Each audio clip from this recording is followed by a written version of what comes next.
Hello, everybody, and welcome back to the channel. It is ICR Daredevil back with another episode in our WCW What If series in TEW 2020. We are on February officially now, first week of February, and we are on our way to Super Brawl. We'll have to see how things play out there. Here tonight, we'll have a bunch of stuff happening. I haven't really revealed anything for this card. I didn't really pre-book anything. So we will have stuff happening tonight. And we'll have to see how it all plays out. We open up the show in front of 15,242 people at the Tacoma Dome in Washington, where we have the Horsemen in the ring with Mean Gene and Ric Flair. Felt that yawn coming on. Ric Flair, doing his thing as usual. Mean Gene, woo, and going kind of crazy and all that stuff. He's really hyped up, really amped up for the match this Friday on Thunder, as it will be Ric Flair, Brian Pillman, and Chris Benoit versus Bret Hart, Jerry Lynn, and Sean Waltman in the main event of that show. Flair says that he's going to get revenge on the New World Order. He's not going to stop until he finishes that group and proves that the Horseman is the dominant group in professional wrestling, and throws up the Horseman sign and yells out woo as the crowd woos along with him. Kind of a all over the place thing that you would expect from Ric Flair at this point. Brad Pillman then kind of steps up and says that he wants to, he continues to want to get that revenge for what happened to him. He knows that he should be focusing on Steven Regal and the revenge there. But for now, he focuses his attention on the whole group, on the group as a whole, and says that he's going to take care, he's going to defeat Bret Hart, and I apologize for that. He's going to beat Bret Hart and Jerry Lynn and Sean Waltman this Friday on Thunder, and he wants to issue a challenge. He wants to issue a challenge for Super Brawl to any member of the New World Order. So we'll have to see if any of them step up and accept that challenge or not. 92 rating here, gains E for the storyline. Good stuff for the Horsemen getting up the show started. Then we have a 73 rated matchup. Pretty good there. As Too Cold Scorpio, Ron Simmons, and Rocky Maivia defeat Terry Richards and the Dudley Boys in 741 when Simmons pinned Devon Dudley with the Dominator. Too Cold Scorpio had control to everyone. He had an 81. 46 from Devon, 51 from Bubba, 54 from Richards, 67 from Simmons, and 47 from Maivia. Yeah, they're, Scorpio, Simmons, and Maivia getting a victory here as the group, as they're still kind of that, having that unofficial alliance together. They get the victory here over Richards and the Dudley Boys in a nice little spotlight match. But, Richards and the Dudleys get a little bit of offense in. They look pretty decent in the match, but it ends up going to Scorpio, Simmons, and Maivia. Afterwards, let's see for the storyline, but that's fine. As just kind of a celebration with the three of them, until Ron Simmons kind of eyes Scorpio's television championship. Of course, remember, Simmons asked Scorpio recently if he would be willing to defend the title against him. So they kind of have a little bit of a both looking at the title, and both looking at each other thing, as Rocky tries to interject and say, hey, we're celebrating. And they kind of go back to celebrating. So kind of an interesting little tease there, as Simmons kind of keeping an eye on the television championship. We'll have to see if and when that ends up happening. If and or when. Then we get a 100 rated segment that I knew was going to do great, which is why I wasn't worried about it in the slightest.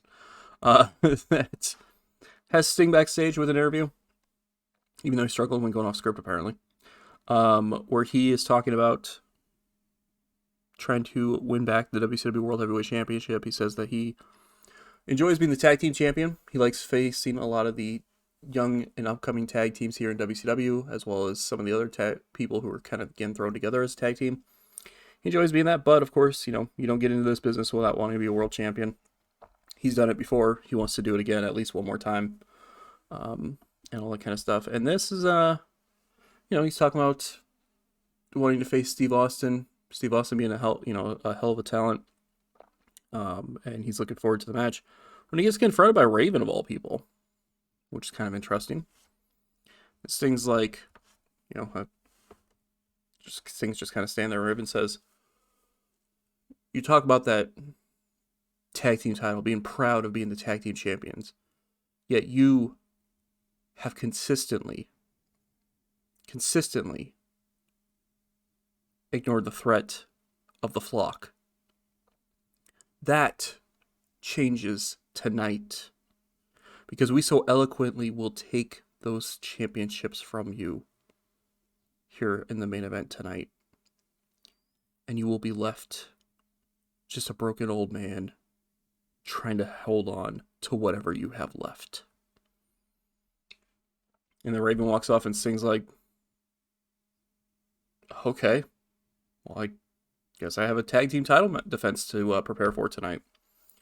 So there you go. Main event for this evening is Sting and Barry Windham defending the WCW World Tag Team titles against the Flock. We don't know which two members of the Flock. Hell, we don't know if it's all four members of the Flock. Who the hell knows?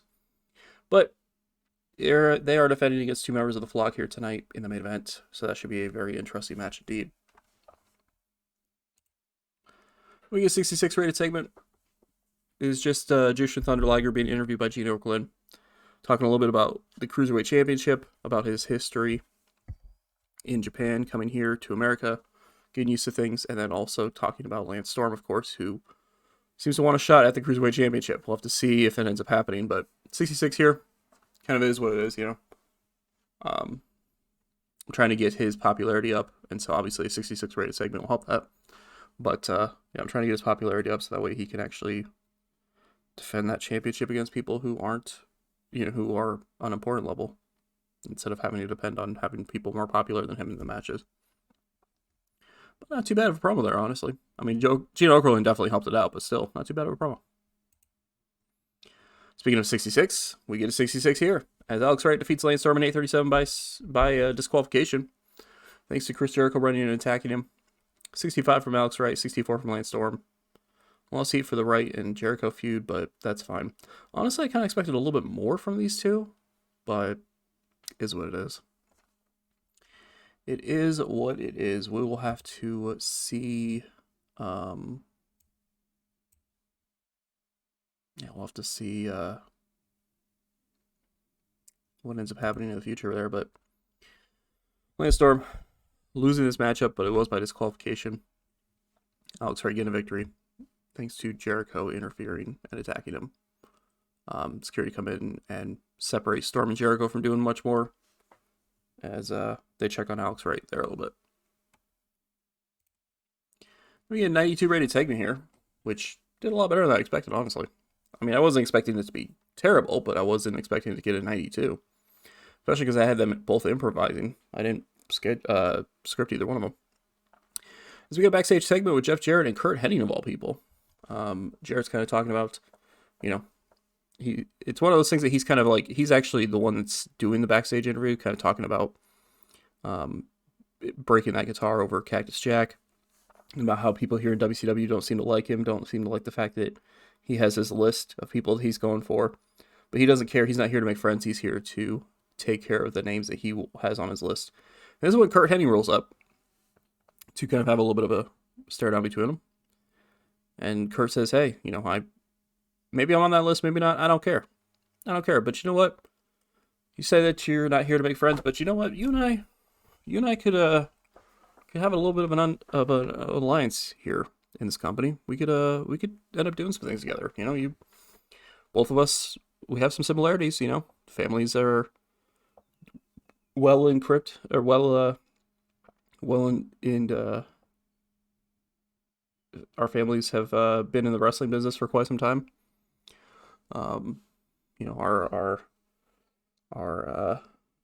We've got history in the territory areas. We've got history elsewhere. I think that the two of us could, you know, kind of watch each other's backs, kind of potentially cause some chaos here in WCW. Jarrett's like, you know what? Honestly, I don't really have your name on the list. So you know what? I'll think about it. We'll think about it, or you know, I'll think about it, and we'll see what happens. It's kind of teasing the idea of Jeff Jarrett and Kurt Hennig becoming a team of some sort. We'll have to see what ends up happening with that. We get to 92. Good stuff there. We get a 45 rated segment as we get a video hype package for Dave Finlay. Dave Finlay, of course, who we hired. He had like 1 or 2 matches with us, and they got hurt by an outside company for like 2 months, 2 or 3 months or something like that. He's going to be making his return. In fact, he comes off the injured reserve tomorrow in game. So he will be back. And so it's just kind of him. It's kind of a little bit of a hype video for him coming back to the ring. Of course, he's, you know, unimportant popularity, so it's not like it's a big deal, but it's just kind of showing his toughness and it's kind of hyping him up a little bit. 45 rated segment, not too bad. We get a 55 rated segment here. Hope for a little bit better, but that's all right. As Cutie Suzuki is walking backstage, when she gets blindsided by Mayumi Ozaki, the WCW Women's World Champion, who starts attacking her until security gets involved, and Alex Wright shows up to check on her. 55 rated segment here. Of course, Alex Wright is kind of still selling the fact that he just was in that matchup earlier, and kind of got beat up a little bit. So it's one of those things that like he clearly kind of wrapped up a little bit. So it's as if he ran out of the training room or the trainer's room when he heard about what was happening and came to check on Suzuki. But Mayumi Ozaki standing tall. Of course, remember last week on Nitro, Ozaki was kind of promo about, you know, being the dominant champion here in the company and wanting to take looking for the next challenger, and that's when Q Suzuki stepped up. So kind of really continuing things here, as it seems like we may be heading towards a match between those two for the Women's World Championship, but we'll have to see what ends up happening. Speaking of the women's division, we get a 64 rated segment, or 64 rated match, that is, as Megumi Kudo defeats Miss Janeth in 8:45 by pinfall. Kudo driver. 67 from Kudo, 40 from Janeth there. Not too bad of a match here on Nitro. Miss Janeth, you know, needs to get a little bit of work, but not looking too bad in the performance. But Kudo with the victory there. Gains heat for the storyline. Good stuff there. Afterwards, loses heat for the storyline, but that's fine. As Megumi Kudo is celebrating until she spots Takako Inouye, kind of waving at her from, kind of from the crowd area. Like it's one of those things that like she's like she's in the crowd, but it's like more like the first couple rows, and it's like clearly that she's like planted there, like, you know, she kind of has like security people around her, kind of thing, and she's kind of waving at her and taunting her a little bit. Of course, she is, you know, the recently returning manager of Dustin Rhodes. I mean, she's still a wrestler too, but she is, you know, last week on Nitro, she got involved in that tag team matchup, costing Dean Malenko and Alex Wright the victory against Chris Jericho and Dustin Rhodes. And so it's kind of taunting Megumi Kudo, almost as if, you know, the issues between Dean Malenko and Dustin Rhodes are going to be involving a couple of women here as well. So we'll have to see where it ends up happening with that. 48 rating, not bad there. We get a 74 rated segment here, as the Big Beefy Men are just brawling backstage. Big Beefy Men brawling, as Fatu and Samu are seen backstage brawling with the Giant and Bam Bam Bigelow. Security, you know, a bunch of security people try running in to try to separate the two, or the two sides. But of course, you know, every now and then they're able to fight through the security to get back at each other, kind of thing. It's a whole long and crazy thing happening here. It gets 74, not bad at all. As eventually we're gonna have to see a match between these two sides. We'll have to see what ends up happening, or when it ends up happening. Then we get a 100 rated segment. That's a really good one here, as we have Roddy Piper backstage in his office. When in walks Eddie Guerrero. Piper's like, I knew this was coming. Listen, Eddie, I know your thoughts process right now. No, you're not happy. I'm the one who makes the United States Championship matches right now, since it is in the hands of a New World Order member. I'm the only one who can do it, and I haven't given you a shot. And you know what? You have all the world. You have all the justification to be upset with me right now. I know you want your hands on Steven Regal. I know I haven't given you a shot. I will be making that match happen. But I see more for you, Eddie. The U.S. title is good. I mean, no offense to the U.S. title, but I see other things for you. I see bigger things for you. I see more for you, and I'm just trying to make sure you're fully healed, for one, because you're still kind of fighting through some injuries, and that you're mentally fully healed. You came back and you had to deal with Ric Flair, and you've come back as a different person, Eddie. You've come back as this like more aggressive, more angrier version of you. Before you weren't exactly. It's not like you were exactly a happy-go-lucky kind of guy, but you were a lot more. You didn't have this aggression and this anger inside of you that you do now. And Eddie just kind of, was like, "What do you expect, Piper? I had to sit on the shelf for months because of the Horsemen. I've taken care of that. I've taken care of the issue with Ric Flair, but I still had to sit on the shelf for months and watch the New World Order do what they wanted to do. And then I get hit from behind by Steven Regal with the United States Championship, and I don't get a shot at the U.S. title. Maybe Bischoff is right. Maybe you don't respect who I am here in WCW. Maybe you don't care about me here in WCW. Maybe I need to take my talents elsewhere." And before Piper could say anything else, Guerrero turns around and walks out of the office. So I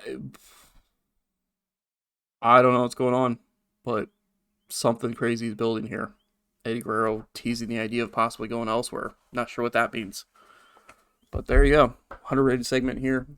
As we'll have to see what happens with that heading forward. We got a 100 rated segment backstage happening, where Steve Austin is backstage. He's kind of hanging out, drinking a beer, watching the show, all that kind of stuff. World champion, not officially on the show. Not in a match or anything like that, but he's kicked back, he's watching. And Diamond Dallas Page rolls up.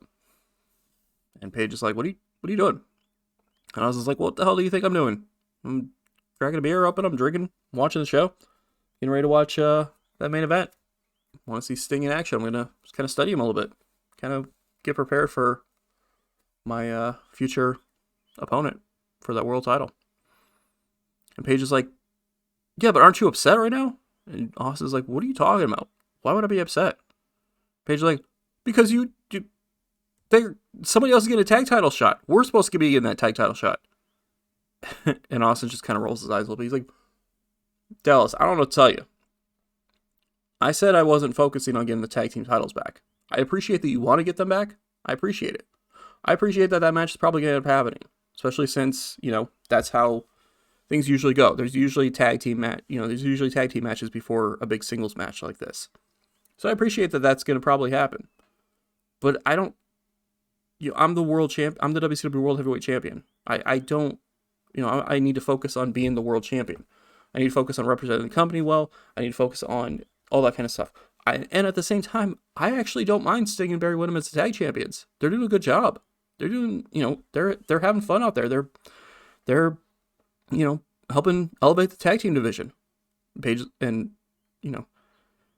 Austin's like, I actually don't, I don't mind it. I know that you're upset about it, but I don't mind it. I don't mind just kicking back and letting them do things because, getting 2 championships, that's not really my thing right now. I want to focus on being the world champion. Dallas apparently takes offense to this, turns around and walks off. And Steve's just like, whatever. And goes back to drinking his beer and watching the show. So, there's kind of this weird, interesting little dynamic going on here with these two now. And we're going to have to see how things play out because it feels like we're heading towards something. I'm not sure what. And then after that, we get an 86 rated main event. Good stuff there. As Barry Windham and Sting defeat Al Snow and Meng in 12:20 when Sting pinned Al Snow with a Scorpion Death Drop to make defense number 4 of the tag team titles. During the matchup, Mark Merrill came in and attacked Meng. Well, it's more of he started brawling with Meng and Meng started brawling back, but I couldn't exactly put that they were just brawling with each other. So Merrill came in and Merrill showed up and him and Meng started brawling with each other, getting a little bit of revenge for what happened this past Friday on Thunder when he got attacked by Meng. And so Al Snow was kind of left in a 2-on-1 scenario, and Sting got the victory on him. 86 rated for the match, 86 from Sting, 72 from Barry Windham, 71 from Al Snow, and 75 from Meng. Good stuff there for a main event. Afterwards, the Flock jump Windham, Sting, and Mero because Raven and Stevie Richards come running down and end up making it a advantage for the Flock until the world champion apparently decides, you know what, fuck it. He's going to come out and he's going to make the save. So he comes out and makes the save, chasing off the Flock and checking on Mero, Sting, and Windham. So there you go. 81 rating here. Show itself gets a 93. I'll take it. Increase our popularity in 18 regions. Let's go. Can't go wrong with that there. Pretty strong main event, too. I like the idea that I'm able to substitute, a lot of people into the main event and still have really great matches. I can put on a TV or a tag team title match like that isn't the greatest. I mean, a lot of people, you saw there, 3 of the 4 people involved were in 70 in-ring performances. But to be able to have that and have a strong, a pretty strong main event, not a 90-something like we've had before, but, still an 86 pretty good. And then being able to have the promos as well that consistently help out the show, consistently keep growing the company is awesome. Is awesome to see. Okay, that's what I thought. So yeah, flip over to this really quick here. First off, first thing that comes to my eyes when I see this is the growth of Smoky Mountain Wrestling.